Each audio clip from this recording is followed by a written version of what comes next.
soothingly against him. The Factor, gathered into the rhythm of it all, dozed off, with his head upon his arm, and slept.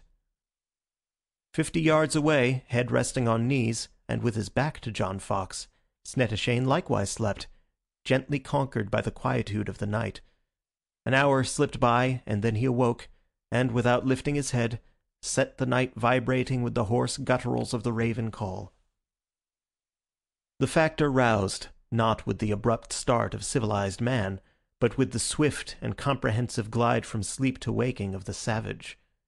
In the night-light he made out a dark object in the midst of the grass, and brought his gun to bear upon it. A second croak began to rise, and he pulled the trigger.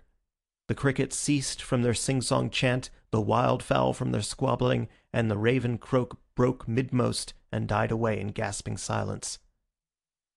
John Fox ran to the spot and reached for the thing he had killed, but his fingers closed on a coarse mop of hair, and he turned Snettishane's face upward to the starlight. He knew how a shotgun scattered at 50 yards, and he knew that he had peppered Snettishane across the shoulders and in the small of the back, and Snettishane knew that he knew, but neither referred to it.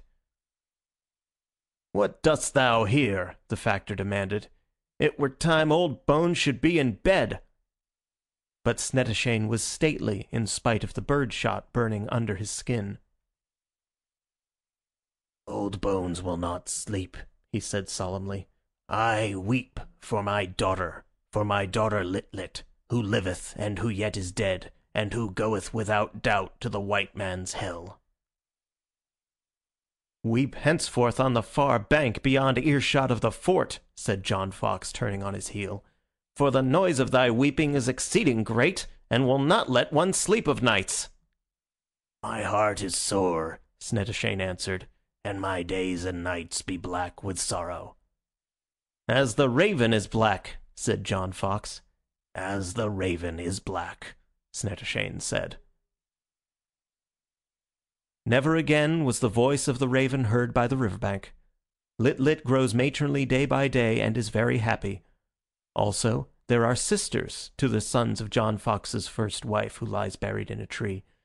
Old Snettishane is no longer a visitor at the fort, and spends long hours raising a thin, aged voice against the filial ingratitude of children in general, and of his daughter Lit Lit in particular.